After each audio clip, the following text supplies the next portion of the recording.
Cemetery was established in 1841 as one of the first garden-style cemeteries in the country.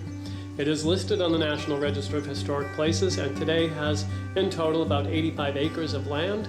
62 of those acres are fully developed, and there's still plenty of room for additional burials here in the cemetery.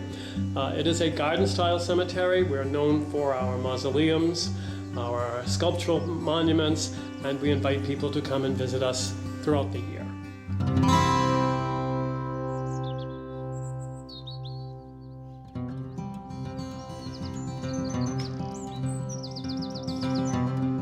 Talbot Memorial Chapel was erected in 1885.